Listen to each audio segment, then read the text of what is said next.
a Singapore woman has offered $2,000 to find a life partner. Yeah. Oh, I see a lot of heads shaking and nodding. Excited, bro. Okay, I mean, since I have a laptop, I can show everyone the picture. This lady. Yeah. She's seeking a life partner for $2,000. Yeah.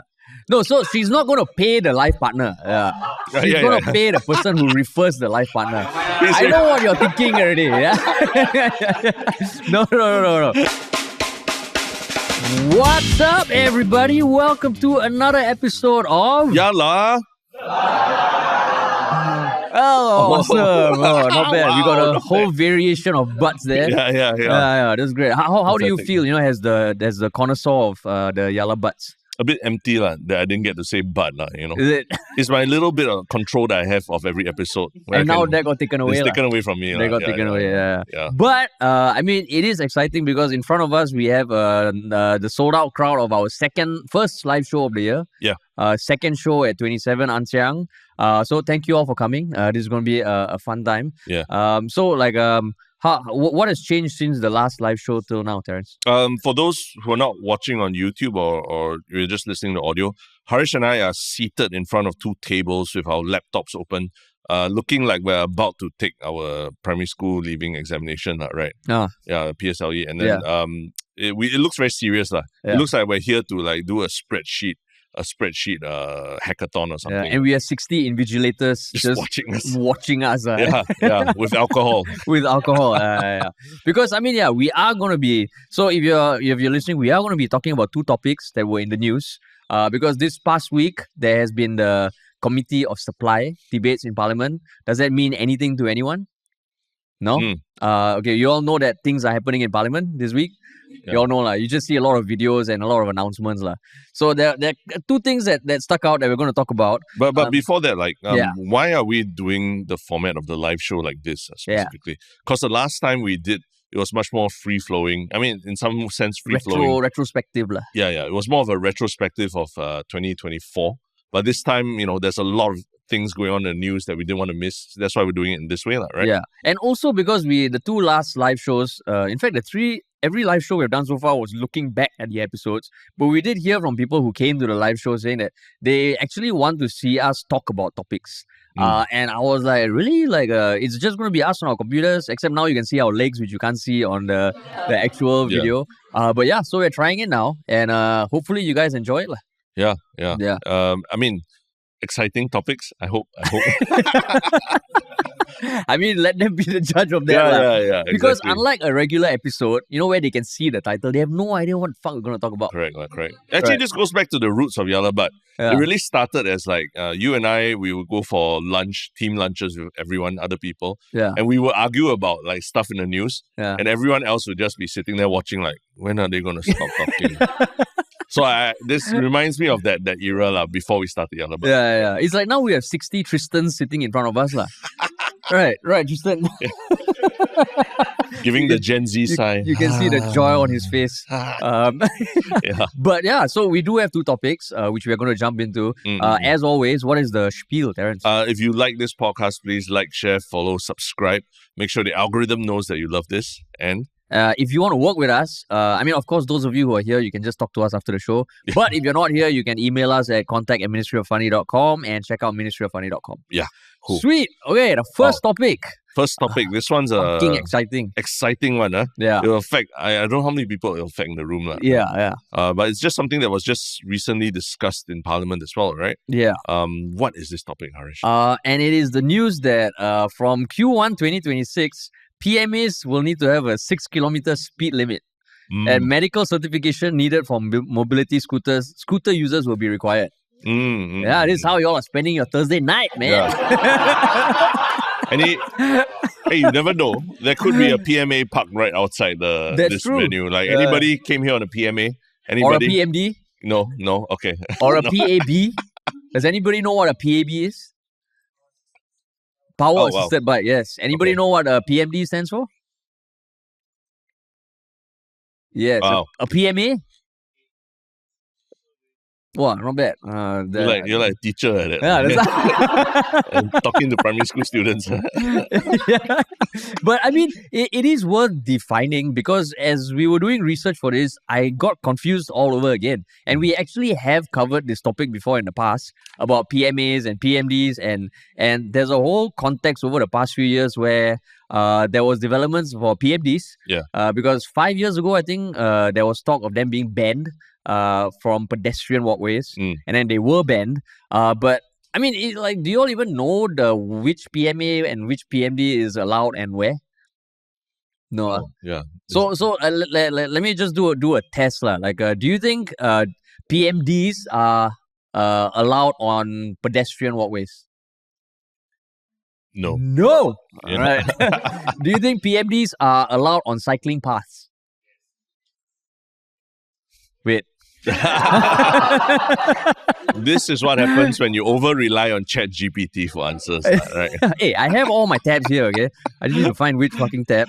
So, do you know? No, I don't actually. But I think cycling paths okay. Cycling paths okay. TCNs, right? Yeah. And I mean, I didn't know until we had to do this that PMDs actually need to be registered. And there are specific safety measures that you have to take. And fire safety measures that your PMD needs to meet lah. I know. I was one of those who had to queue up to get my PMD scrapped when it was when all these changes were implemented years ago. It was kind of dystopian. There was one long line and you just surrendering your PMD lah. Yeah, it felt like wartime or something like that lah. Yeah. So actually, what was your experience with PMDs? I just had one of those I don't know what you call it. Like you stand on it. There's two wheels and it balances. It's not the Segway lah. It's kind of like the Segway, but the China version. Yeah. So it wasn't super powerful or anything. Yeah. So when you bought it, that was when? Oh, that was early phases. Very, and very there was no phases. regulation. No right? regulations, yeah. And but I couldn't go that fast, so it was still like quite a safe way of getting around that. Yeah. And then you had to turn it in where? There was just basically like they had some sites where you had to surrender it. Part of my thinking was also that I was gaining weight. Yeah. So the PMD itself, I was beyond the weight limit for the PMD already. So it didn't work as well for me already lah. So I was like, okay, you know what? I think it's time to say goodbye. Oh, I see. So then you had to turn it in lah. Yeah, I had to turn it in. Yeah. Okay. So I have the table in front of me that I was looking for. And yes, PMDs are allowed on cycling paths, but from July 2025, they will not be allowed on pedestrian paths. But the difference is to get a PMD, do you all know that you actually have a process that you need to go through to get a PMD? Because a PMD, it is just something that you use to just move faster, which is why some of those Segway things, those hoverboards, they all classify as PMDs. But PMAs are meant to help people who have a disability. And that's where it gets tricky, because this new regulation is about PMAs. Okay. And what made you want to talk about this? I think anyone who has walked around on Singapore pavements and roads and everything would have seen some ridiculous use of PMAs around that, where they look like they're driving the car from Back to the Future, like a DeLorean like that. Yeah. And sometimes there's even like a rooster in the back of the PMA. And they're just going around. It's like they're driving the whole house around that, So it's kind of I always wonder what is the regulation on this and obviously there's something illegal going on. And it seems like I think a lot of people, if you go to Stomp, everyone has been stomping pictures of these ridiculously sized PMAs, but nothing has been done about it for years already. Yeah. So this is finally some concrete action, happening to sort of make roads safer for everyone. Yeah. But does anybody have an instance where they had an altercation with a PMA or PMD? No, all very. If you can, you would. You can, you would. What does that mean, man? Oh, I see. Cyclists different. Cyclists got ego attached to it, right? Ego and spandex. Okay, anybody here a cyclist on the roads? Sure have lah. Sure. Oh, got one, yeah, got one. yeah, Ah, yeah, okay. yeah, yeah. It's okay. Yeah, yeah. No No spandex. spending. No Okay, then he's fine. He's fine. He's one of No, us. okay, so that's the thing, right? Like the PMA, because okay, you remember like a few years ago that there was the thing about PMDs, right, on pedestrian paths, and then there was some regulation about enforcing speed limits and all that. Yeah. And there was a big dip in accidents, lah. But the past 1 or 2 years, there's been a lot of PMAs that have been causing problems. I'm sure everybody has seen the video of the person who drove into like the glass and it cracked and they just drove off, lah. Yeah. Right. So I didn't know that there are PMAs and there are PMA lookalikes. Because a PMA just means a PMA, right? By virtue of its definition, is meant for one person and is meant for someone who actually has a disability, lah. So the PMA lookalikes are the ones that, like I think you said, like which can take a rooster, can take kids, can take a family of like 4. And I think when CNA did a report and they crowdsourced people who had in altercations with PMA riders or had evidence of PMA riders flouting the laws, which housing estate in Singapore you think had the most instance? Ride out road. I mean, that one is other kind of altercations, but it was Yishun, lah. I see. Always a special place. It's always a special place. So I mean, essentially what this means is that from Q1 2026, the PMAs cannot go more than 6 kilometers an hour, which is apparently the speed of a brisk walker, lah. Yeah. Right now, I think it can go up to 10. Yeah. But I think people have been caught going up to like 50 kilometers an hour on the road, lah. Yeah. On the road. So that's one thing. And the second thing is that they actually need to get a certification, which is medical certification. Yes. Right. Which is what, Terence? Basically, you have to go to a doctor and get classified as having a medical condition where you need to use a mobility scooter. So this is something that it's like going to before army you go and get your PES status right, from a doctor. Yeah. So that's what they have to do to get the certification from the doctor as well. So I mean, it all sounds like progressive, good for society. Yeah. But why talk about this? What's so? But actually, going back to the 6 kilometers per hour. Yeah. That still sounds very fast for me. I mean, by my walking because speed. Because you walk slow, lah. Okay. You do walk slow. I mean, you can't blame me for having like Joseph Schooling-esque kind of body, lah.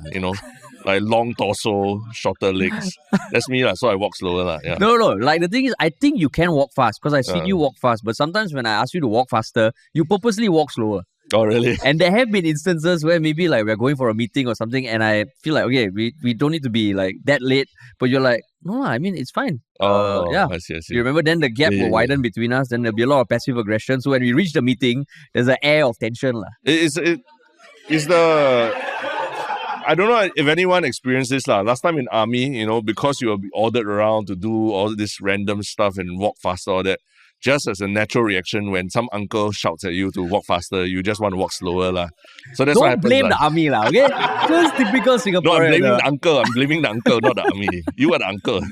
So you're saying 6 kilometers per hour feels fast? Still feels quite fast, lah. Like a brisk walk from a very healthy individual, right? Yeah. So then, like, what would be the speed limit for you? Like walking pace? 5, lah. 5. I think 5 reasonable. 5 Is that big a difference? I mean, if you think, I'm just thinking like 2.4 timings and things like that, lah. Yeah. 5 km per hour seems quite. It's like 30 minutes, 2.4, lah. Yeah. You take 30 minutes to run your 2.4. It's very leisurely, right? Very leisurely. No, so that's where the thing, because when I first read this, I was like, okay, this makes a lot of sense. It is totally the right thing to do. And I still feel it's the right thing to do. But when you look at the case studies of people who were interviewed by CNA and all, you actually see some people where this is really going to impact them, lah. And that would be people who maybe don't have a disability. Like, everyone here, like, if your mom and dad is still around and maybe they're a bit older, they might not have a medical disability. But if you ask them to walk a long time, they would not be able to walk that long, lah, right? Yeah. So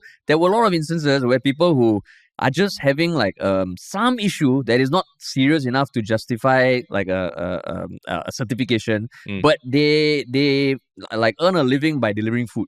Yeah. And then they use a PMA. Yeah. And then going forward, they might not be able to, lah. Yeah. And that was where, But there are people arguing that then they should just be riding bicycles, lah, right? Yeah. They don't want to walk. But then when you order your food, Terence, are you willing to wait another 10 minutes? Yes, if it means that someone doesn't get run over. Fuck you lah, okay? Bullshit. No. Oh, really, and so you're really. waiting, you're like, oh yeah, I'm all for being safety, safe. road safety. Oh, yeah, is yeah. it? Is it? Yeah. I am. Like the food delivery thing. I think that's like I mean, it's just people being impatient. Where's Yeah like lah. safety? Come on, Harish, you are dead now. Come on, hey, Hey, come on. don't do that. You're dead okay? now. Don't Please, in front of my your wife. Your okay? wife is right there. She's seated No, 10 no, to no. 3 meters from you. No. Okay, so your wife is here also, so I can ask her to verify that you will remain patient. Yeah, the No, safety of my family is paramount. when Yeah. things get Yeah, get exactly. late. Yeah, exactly. No, but that's the thing, right? I think like what you said, yes, people are impatient, but I mean everyone in Singapore is kind of impatient, right? Okay. Because we are used to that sort of speed. I'm not saying that is justified, Yeah. but we all have to be okay with things kind of slowing down, lah. And I mean, yeah, we adjust. We'll adjust to things, right? Yeah. Like, I mean, it's like PMDs when they got banned as well, right? Yeah. There was a big hoo-ha at first. I think even you were quite against the whole PMD ban. I was? Yeah. No. No, because you were in that whole Casey Neistat, I want to be a vlogger phase. Oh, right? because there was one PMD that I really wanted to get, lah. Yeah. You wanted to you idolized Casey Neistat, you had a man crush on him, and you wanted to like do whatever he did, which was right, a PMD, right? No, but this was a different PMD. Okay. Like, does anybody know like the one wheel, which is like this skateboard that has a big wheel in the middle that's supposed to replicate like surfing on land? Yeah. Fucking cool, lah. But Yeah. now you can't get it, lah. Yeah. And you adjusted, lah. You just basically stopped having a man crush on him, right? No, okay. No, so I will say that I was still for the PMD ban, like I am for this PMA regulations, but I'm trying to be empathetic, Terence. Okay. Yeah, I'm not trying to take the moral high ground and say for the betterhood of society. Sure. Yeah. Sure. So like, but could you see that angle at all? Okay. I mean, there's an argument that Singapore, our solution for anything is to just outright ban the item, ban PMDs, ban PMAs. How about the root cause of it, which is that our infrastructure doesn't support anything else besides cars and pedestrians. Yeah. That's the truth. Yeah. Like even now when you have cycling lanes and everything, you notice that a lot of time it's just painted. One side is painted as a cycling lane. But the pedestrians and the cyclists still get on each other's paths. Yeah. And it's still quite dangerous. And it's just infrastructure. But infrastructure takes really long to change. So rather than, bite the bullet for long term, we just ban all these new forms of transport. Yeah, but I mean, so there's some chatter online saying like, why can't we just implement it now? Why have to wait till 2026? But I think that was a problem the last time with the PMD, where they suddenly took it away and people had no time to adjust. But I think there's a bit more to that also. Yeah. Because this one requires medical certification. Yeah. So, an older person needs to go and get medically certified to get the PMD thing. Yeah. Whereas the PMA. PMAs, but for PMDs, it was mainly the delivery riders who were complaining. So they didn't need to see doctors. Yeah, correct. And I mean, I think the PMD regulation did help reduce the e-bikes on the pedestrian path. I think that happens less. But if you look at the PMAs, right, you can go on Carousel and soup up your PMAs. You can zheng the hell out of it pretty easy.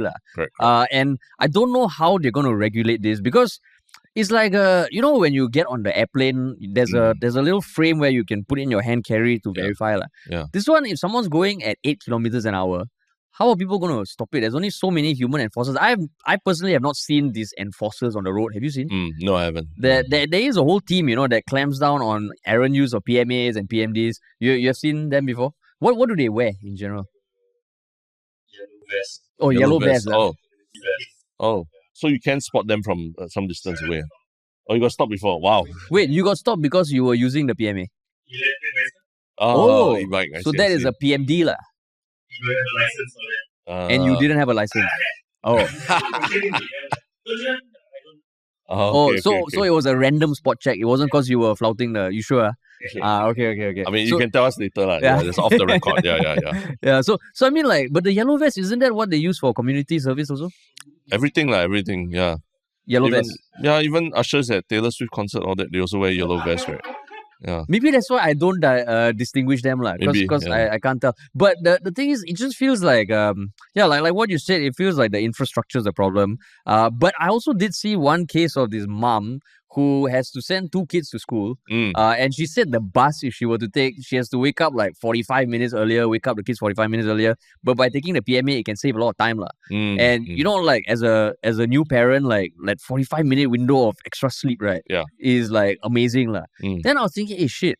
It would be nice if people could use PMAs. Yeah. But it is the same like a few people screwing up the thing for everything, which I think will never go away.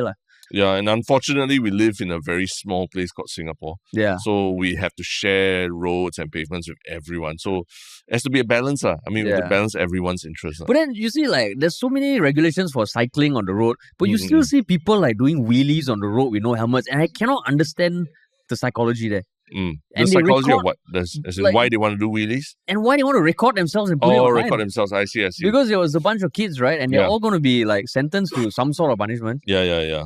Yeah. I mean, it's for TikTok. They're doing it for the cloud. No? Yeah. For the cloud. Yeah. What's your go-to for cloud? Go to for cloud.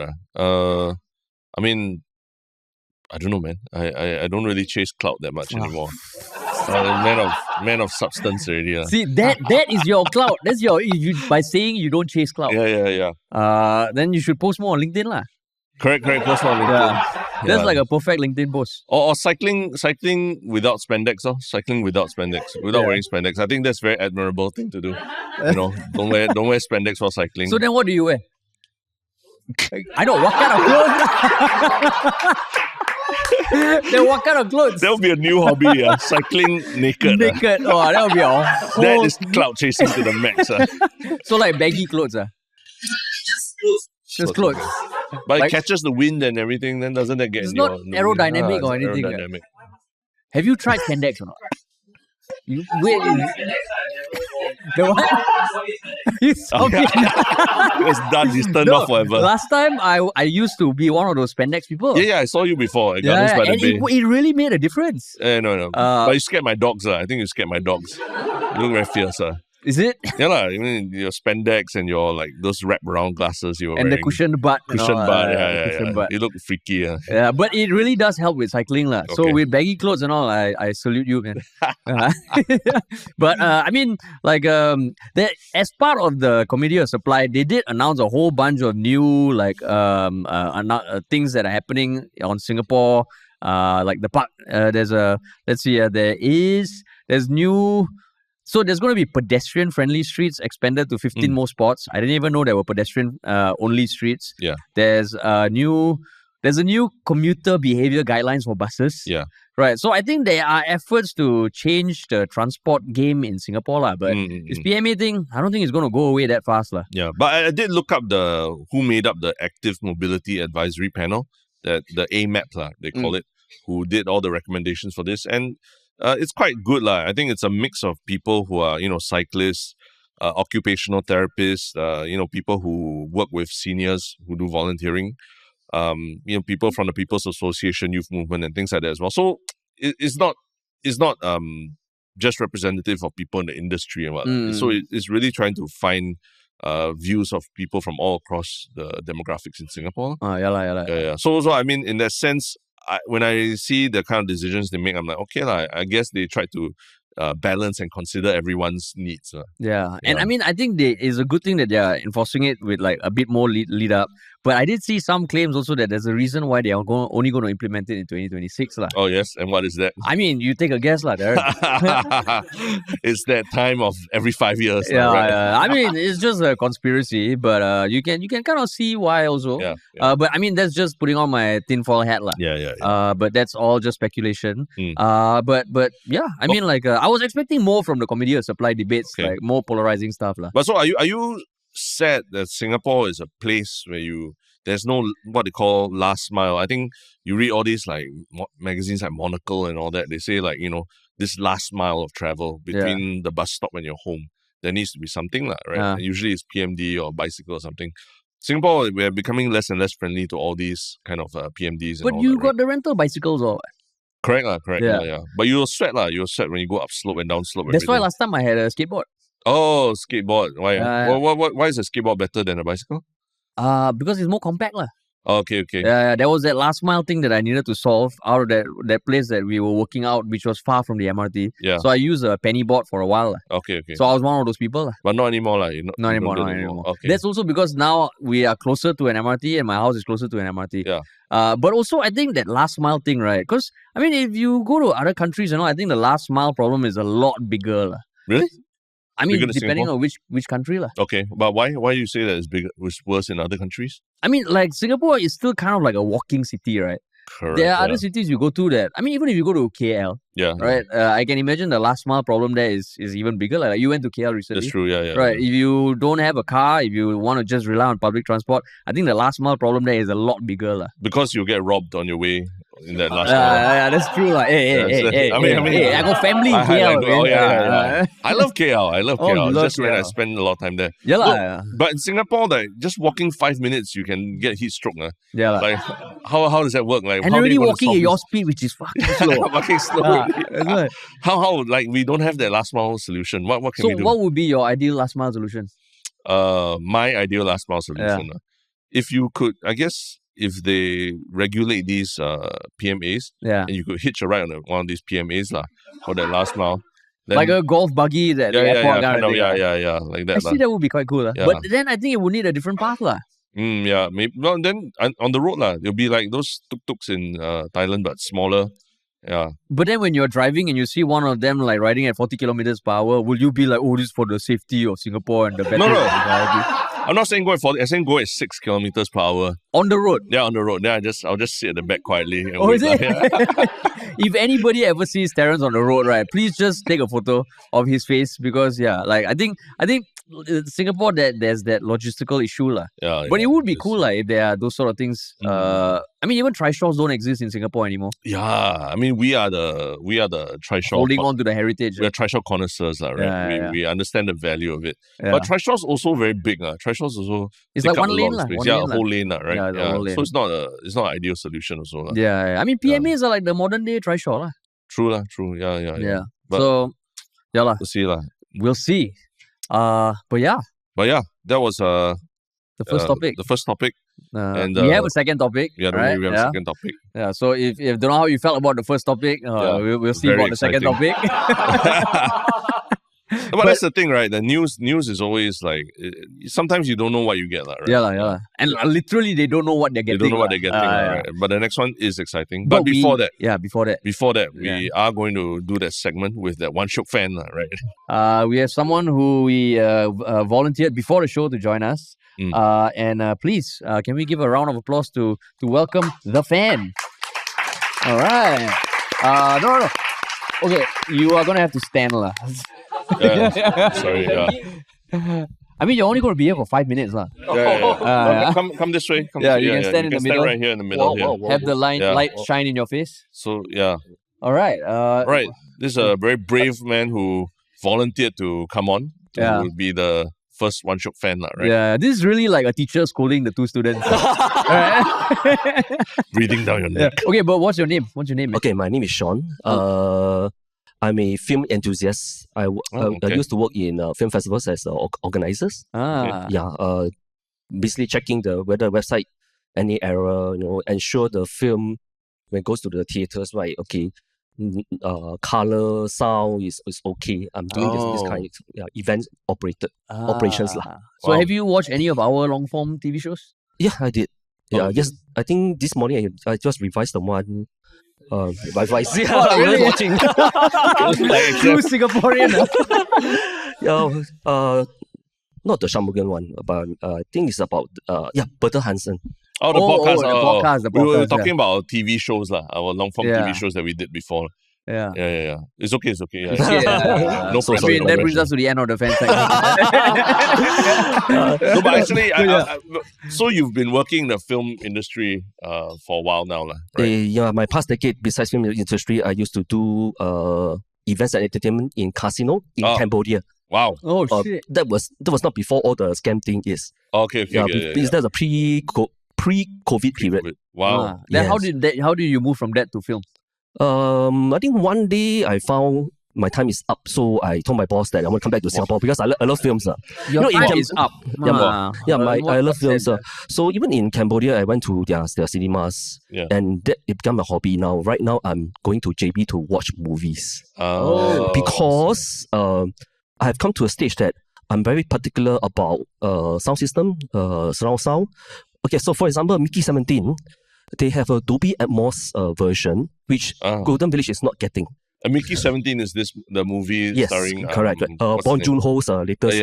And the vampire become Mickey.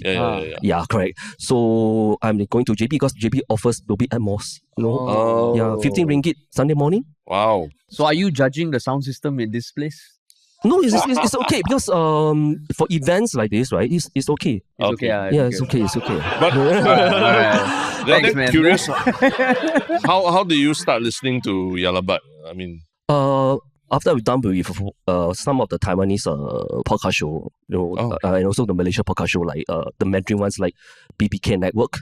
Okay. So I was then doing some talk, and I think Professor Tay actually mentioned about your Yalabat. Professor Tay King Sun.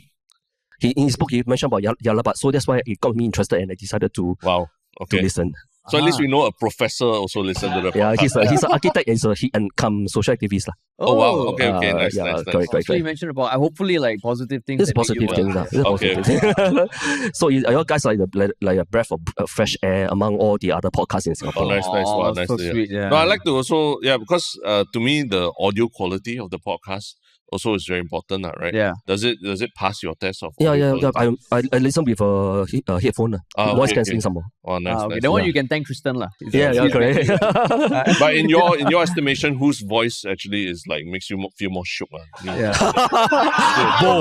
Terrence, I thought you don't chase clout, huh? No, it's not cloud. This is understanding his preferences. Both. No, you have to choose one. Cannot. I mean, your wife angry. How? It's okay. They listen to enough of our voices already. You have to choose one. Wow, it's just like election coming soon. And I came from the GRCs that start with an A and an L. Junior so it's like so. Oh, you true politician, not answering. No. He just went around. No. He even revealed his GRC and everything. He didn't answer the question. Because since we are now in the elections, the season since US, all the way until now. So, got to choose. Okay, Lawrence got it. Okay. Sorry, Terrence, you asked the question, but you didn't get the answer. Yeah. It's okay. Yeah, I'm not chasing clout. But to Terrence's defense, I think whenever we meet people in the podcasting space, they always say his voice, the baritone is like, like shook like that. Yeah, correct. Oh, yeah. The projector went off. What do you do, bro? Can't stand the heats, maybe. But I think for my comment, I think regarding about the PMA, the district I stayed had a fatal accident 2019 where a cleaner washer auntie actually got hit by an electric scooter. The scooter was estimated to be at a speed of 43 kilometers per hour. That went. And so I also went to the funeral to pay respect because she's well respected in the community in both the Bedok North, Kaki Bukit and Chai Chi, because she came from Chai Chi district, which was the MP school, the ex-speaker. Okay. Yeah. No. Tan Chuan Jin. Yeah, correct. So I think at the aftermath, I think on the day of the send off, because the cortege from Chai Chi Road come over to Bedok North Street 3. So I asked the grassroots, are we able to erect a stone memorial to tell people that this had happened? Do not speed. The answer is no. The answer is no. They say that I don't know whether it's true. LTA does not allow, but I think from active citizenry, right, we need this to remind, because that spot is a black spot. It's a black spot. So if you're able to look at the map and the article, right, so that's the thing. And when I walk with my mom, right, on the shared path, or even those the red color tarmac and the normal tarmac, I also worry for my mom, because who knows the riders came behind because you are always in a rush to actually to get the next order. So this I feel sad for Singapore to have this last mile being removed, because when I went to Taipei, right? Well, they have the cycling path. People know the way, except for sometimes the scooter riders actually wanted to park, so they cross over. But the Taiwanese or the Taipei people, right? They know what to do. Probably due to the fact that education, and because we have been so concerned with time, we lack the patience to allow people to, to go in front. Both pedestrians and the cyclists. I see. And also the bus drivers and everybody. Yeah. I feel this is becoming a podcast of his own. I know.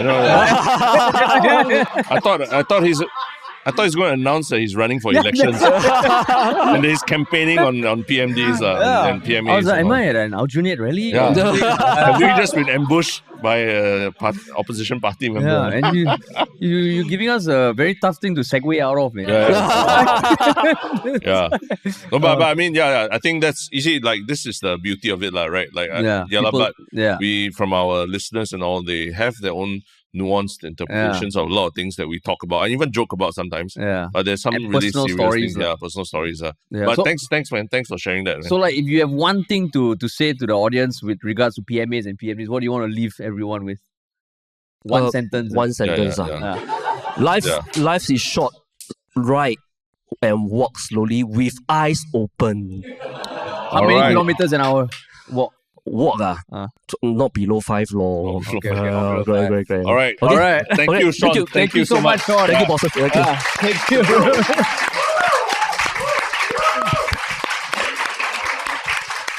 Wow. Okay.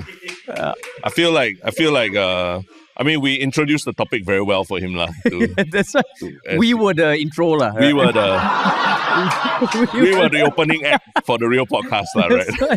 But I mean, he talked about something that with so much depth and so much heart. I mean, kind of like our next topic. Our next topic. Our next topic is really about talking about someone with a lot of emotion and heart.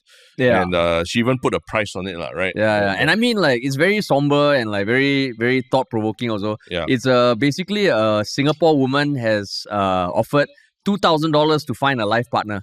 Oh, I see a lot of heads shaking and nodding. Excited, bro. Okay, I mean, since I have a laptop, I can show everyone the picture, this lady. She's seeking a life partner for $2,000. No, so she's not going to pay the life partner. She's going to pay the person who refers the life partner. I know what you're thinking already. No. So the bounty is that she put on social media that she will give $2,000 to anyone who introduces her to someone who she has a relationship with that lasts for at least 6 months. 6 months, So, I mean, there's got a lot of chatter online. Of course, got vitriol thrown towards her also. But what made you want to talk about this, Terence? No, because I think there's literally a Straits Times article about it. She was interviewed and, turns out she runs her own business and everything. And a lot of people are debating whether it's worth worth paying $2,000 to find the love of your life. So what do you think? What do I think? I think it's important to see who is the person doing it, right? Why? I mean, you have to understand what their motivations are. But why did I throw it back to you first? No, you never answer. That was a politician's answer. Correct. Okay. I mean, she says there's a lot of fluff in what she's saying about why she's paying money for it, right? But there's something interesting. She said that $2,000 is a lot of money, but it's not money that people would go crazy for, right? But from what I see online, everyone is going crazy about the $2,000. Got already people thinking about volunteering to be the life partner. But how about you? Like, why were you so enthusiastic about this topic? I mean, okay, so the context that she put on her Instagram account was, and I quote, "I am looking for a life partner that embodies the following qualities. These qualities include being a straight man aged 25 to 42 who is based in Singapore, possessing a mastery in his craft, having an interest in wellness and fitness, having the courage to face difficult conversations, and being open to explore spirituality for self-development."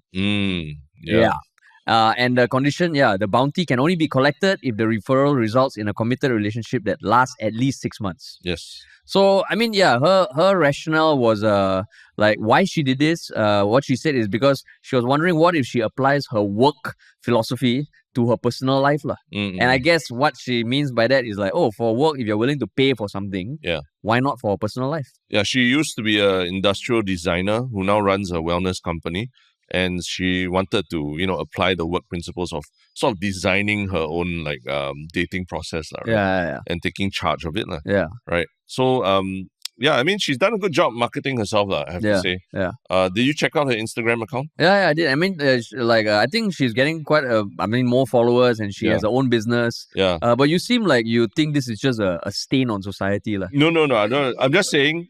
I mean, it's out there in the open, right? Her Instagram account is Bells Die. Like instead of Bella Die, it's the A replaced with Z, so Bells Die. But I tell you, if you're opening up your phone to take a look at it now, just make sure that it's not in public so much, because there's a lot of like dancing videos, yoga poses and things like that, So it's not something you want to look at in public. I made that mistake of opening it up in public. And I look like a creep, sitting alone at the food court. With like a beer and all, right? No, with like Cai Peng, and then after that scrolling a 29-year-old Instagram feed, like doing all these TikTok dances. So go home and do it in the privacy of your own home. But do you think this is like, it's disgusting, it kills the romance, or you think it's like, I mean, it's one approach to dating? No, at first I was okay with it. But that's when I went to check out her Instagram account, and I found, she's really into marketing herself, right? Marketing herself, not only for her business, but also she's quite confident about how she looks and how she moves and dances and everything. So this kind of like plays into everything. But why do you think it is marketing her business and maybe she's really looking for love? Correct. But are you going to be there to verify that she pays $2,000 to the person? I mean, if I'm the friend who refers someone to her, I will make sure she pays. But there's so many caveats involved. Like what? Like the man has to be a mastery in his craft and everything. Yeah. So you can just turn around after 6 months and say, he didn't have a mastery in his craft. Sorry. No, but that would be before the 6 months. She has to acknowledge that he's a master of some craft. Actually, what does that mean to be a master in craft? I mean, what would you say you're a master of? I guess talking, complaining about things. Yeah. That's what I'm a master of. And like looking at your phone while eating with one hand. Yeah, exactly. Right. Yeah. No, so I mean, okay, the reason why this one, I feel like, okay, that's her approach, because you never went through the online dating phase, right? That's true. That's true. So online dating, I mean, I've spoken about it on the podcast before, and I know my wife is in the crowd also. I did meet her on an online dating app. All right. And things like happen so common now, like so like fucking miracle like that. Hey, meeting your wife was a miracle. Oh yes, yeah. Definitely.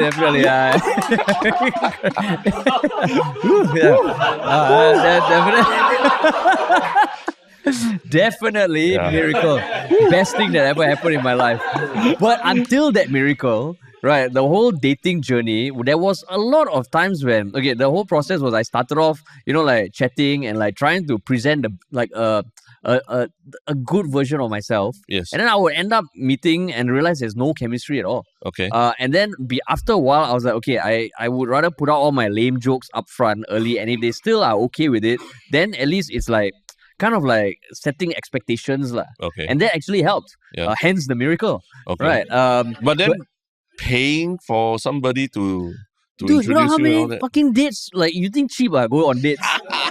At least you get to enjoy the food when you go. No, sometimes the food is not good. And sometimes you go on a first date, you are so concerned about a conversation, you don't even remember what the hell you ate. Okay. And if you think about it, like, I mean, for this, then if you're not into this kind of thing, then you don't waste your time. She doesn't waste her time. Okay. So here's the $1 million question. How much would you have put out there knowing that you get a chance to meet your wife? How much would you what kind of bounty? What's your bounty? What price? What price? You mean your like bounty? looking back, if like a bounty led to me meeting the woman of my dreams? I would say, I mean, at that point in time, is like, 2,000 too much or too little? No too little, man. No, but okay, like I don't think I would have put out money, because money just has this there's very transactional Yeah, nature to it. Yeah. So maybe that's a bit of a turn off. Yeah. But like I think if you want to just be very upfront of what you're looking for, that one I think is fine. Yeah So I guess my wife could tolerate all my lame jokes that were happening on text. And then she realized, okay, she did say that when she saw Ministry of Funny in my bio, Yeah. she had no idea what the hell that was. Yeah. And that she thought I was trying to be funny. I see. But in the end, What a surprise. yeah, but I think like having expectations up front. So in this case, she might weed out some people who are not into that and might save people some time. Yeah, I mean, I get what you're saying, but I do still feel like we as Singaporeans and people who read the news and everything, I think we got catfished. Like not in the sense of what they are thinking, catfish because of her looks or what. But it's not that creative a thing that she's doing, you see. Because, there have been instances in the past where there was for example, there was one influencer years ago. She couldn't get a job after graduating from university. So she did a Hire Me Leh campaign. I don't know if you all saw. She held up this sign saying Hire Me Leh, wearing her graduation gown and everything. Took photos all around Singapore. Her name was Elizabeth Boone, influencer. And I thought that was super creative for somebody who's, can't find something and then wants to do something viral to get attention, right? And then there was another one, Kelly Lim. A funeral. Who was part of our first live show. Yeah, first ever live show. A funeral. She's a funeral undertaker who did a PowerPoint presentation about why you should date her. Yeah, she did like 6 slides or something, and really interesting, right? Yeah, very creative. So I thought, there are people who can find creative ways to market themselves for love, Yeah. And I just read this Bella one, and I was like, it's interesting, but it's not creative. Yeah. And it's really just very transactional. So I was less than impressed. So I will give you that. Like it is really the most kind of like soulless kind of thing. But there are soulless people out there. Right. So if she a soulless with a soulless bounty meets someone who is equally in line with that, then all good for them. Yeah. It's better than someone who doesn't value this, meeting a soulless person and realizing 5 years later that, oh shit, everything is about money and all that. Yeah. So that's where I feel like you're just kind of like, okay, you're attracting your own kind. So you think it's a good thing if there's more of people like that who just put money, a price on. I mean, I wouldn't like them. it if it happens very rampantly, but if it happens like this once in a while, okay, good for them. They know what they want. I literally know people who have like listed down like 47 different criterias of what they're looking for in a partner after they went through a divorce. And in the end, they found someone that met. And to me, it's like, oh shit, then you can kind of tell that relationship. But it works for them. Yeah. So in this case, I'll give you that. It's not creative at all. And it's the very... I mean, you look at how Singapore is going, everything is becoming very commercial, very transactional. This feels like it's in line with that. So on that sense, it's a bit sad. But I mean, for her, I guess. But in some way, it's like an arranged marriage, right? Where you get someone like... That's true. Like Indian matchmaking that host, what's the name?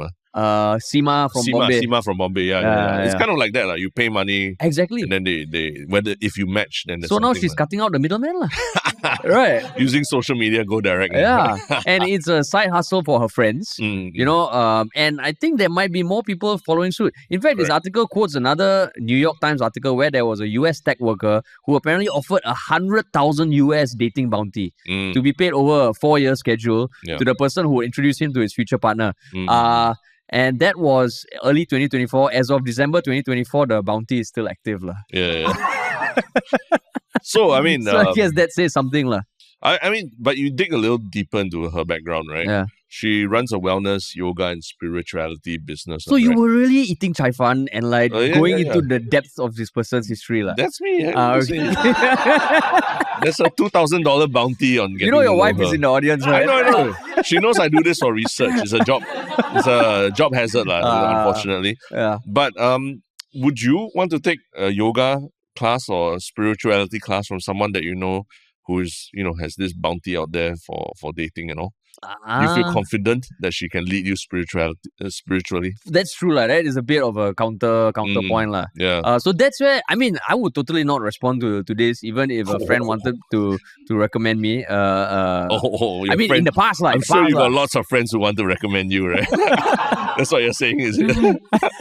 I mean, it all led me to my wife. I have no regrets. Yeah. But this, I mean, again, it might attract people who might be up for this. And it won't attract other people who not up for it. Okay lah, yeah lah. But if it's a trend, then that is a sad thing. Yeah. As a one-off, I think, I mean, in some way, it's a smart way to market herself, lah. Correct. Yeah. I mean, you go online and see there's some Reddits and everything, subreddits, they're calling her out for her background, because she's a Singapore PR. Yeah. But actually, she's lived in Singapore for a long time, Yeah. since she was 15. So that's at least, 14 years or so? Yeah. So and then you listen to her speak, I mean, she's pretty much like, very fluent in English and everything already. Yeah. So I think all those people online, like, they're just stretching it a bit much. So, I mean, the curious thing would be like to see in a year whether her bounty is still active, lah. Yeah. Correct. So I'm sure people will be following, but I think she's gotten a few hundred new followers already. So, I mean, good for her, lah. Yeah, good for her. But yeah, that's the two topics, man. Two topics, exciting. Two topics, yeah. Yeah, there's the election season and everything, and here we are talking about $2,000 bounties. Yeah. To date people. I mean, in some way, a lot of the election season is about, giving money through vouchers. Hey, no. Yeah, giving money to. Oh, okay. So I mean, it's not saying it's directly related to the election. Yeah. Hey, you all don't be hypocrites, like. Oh, you're fucking thinking that also. No. Oh, is it? Of course. It's about defraying the cost of living in Singapore. And not turbocharging certain things, not right? turbocharging. But I mean, that's why I say it feels like it's in line with this version of Singapore where everything is transactional, and that's what I don't like. Yeah, that's where it reminds me of that, lah. I think that's what rubs me the wrong way, right? It's not. At first, it sounds creative, it sounds funny and everything, but then the more you think about it, it's like, it's not that creative, and it feeds into a lot of the insecurities that Singaporeans have about money and things like that. So what if she said, I offer you $2,000 in vouchers? That one more in line with the Forward Singapore Compact? Yeah, I'll say thank you very much. My Prime Minister already gave me a lot already. I don't need, yeah. Yeah. But yeah, I mean, like, as always, if anyone has thoughts about this, you all have our subreddit. For those here in the audience, you can stay back and talk to us about it. Yeah. We do have that one final segment, which is our one Shiok Thing. Yes. Do you have your one Shiok Thing, Darren? Yes. My one Shiok Thing is, if anyone has followed our one Shiok Things for a while, there's this YouTube channel called Led by Donkeys. They did a viral stunt recently where they projected Elon Musk doing the Nazi salute outside a Tesla factory. Yeah. So they did that in Germany, and now they just released another video called If Trump Was President in 1940. And then I think they used AI and everything. They edited a video of Winston Churchill visiting the White House. In his overalls. In whatever, and sitting in where Zelensky sat. And, Winston Churchill is, like, basically Trump is telling Winston Churchill, like, hey, you should be thankful. You're being disrespectful and everything. Is it? I mean, if you think about it, that's what the UK was. They were in that position that time, right? In the 1940s when they were during the World War II. So it was just an interesting, just what if, right? If Trump was president. And they projected it somewhere. No. It's just a video. It's just a video in black and white in the style of like old 1940s videos. Shit. And the channel is called Led by Donkeys. Led by Donkeys. So yeah, it's coming up to 1 million views after 3 days. Yeah. Wow, so that is solid. I mean, the Trump Zelensky thing, like everyone's shocked by it, right? That's why there's a lot of content. I'm about sure it. people in the audience also watched it, right? Yeah. Right. I'm sure there are a lot of different reactions. Correct. Yeah. But yeah, so it's a short video, Short video, 1.5 minutes. I see. How about you? What is your one Shiok thing? My one Shiok thing is, it is about someone who passed away, but he passed away leaving such an amazing legacy. So he's an Australian man who passed away on February 17, 2025. He died at the age of 88, but he's credited for having saved the lives of more than 2 million babies with his blood. So basically, he had some antibody in his body called NTD, which is given to mothers whose blood is at risk of attacking their unborn babies. Wow. So, and he held a world record, or he once held a world record for donating blood more times than anyone in the world for 17 years. Whoa. And I think he donated about 1,600 times every 2 weeks. Wow. For all that time, and his blood was given to like 3 million doses of NTD for Australian babies. Wow. So he donated blood 1,173 times, and he was known as the man with the golden arm. Wow. Yeah. So his name is James Harrison. He passed away recently, but wow, that's crazy, man. He had this antibody, and he just donated a hell of a lot of blood. So what your one Shiok thing is an article about this, or the article, and the fact that there's someone out there, you hear about heroes in the world, and this guy, apparently he was super humble. He was doing it for 17 years. And I think I read somewhere that he got the NTD because he underwent major chest surgery at 14 years old. Yeah. He got a whole bunch of blood transfusion. Yeah. And that gave him the antibody. Wow. So then he felt he needed to pay it forward. So he's like Spider-Man. Yeah, exactly. So he donated blood at 18, even though he hated needles, and did it for every 2 weeks for more than 60 years. Wow. Crazy. Yeah. So How do you come across this? Like, why I think I is this? heard it on the news on BBC and all. Then I just looked him up. I was like, oh shit. I see. Yeah. I mean, rest in peace, James Harrison. Okay. But yeah. Cool. So that brings us to the end of the first live show of 2025. Yeah. I mean, hopefully more to come. To come as well. Yeah. Election season is going to get busy as well. And we do have something cooking that's very exciting. Yeah. But until then, if you are listening or if you're here in the audience, if you like the show, please tell someone who may not have heard about us about it. But follow, subscribe to this podcast. And if you want to work with us, just hit us up at ministryoffunny.com. Yeah. But I guess that's about it. Yeah, that's about it. And I mean, what do we have left to do? I guess say thank you and ask Tristan to stop the recording. All right. Let's. I mean, since everyone's here, they can hear the audience. Why don't we all say bye together to? Oh yeah, that's true. That's true. Yeah. So what do we say at the end usually? Normally, it's just thanks for listening. Talk to you all soon. Okay. Why do we do that? Talk to you all soon. Okay, so we say thanks for listening, and then you all say talk to you all soon. Talk to you all soon. All right. Okay. Yeah. All right. Okay. All right. 3, 2, 1. Thanks for listening. Talk to you all soon.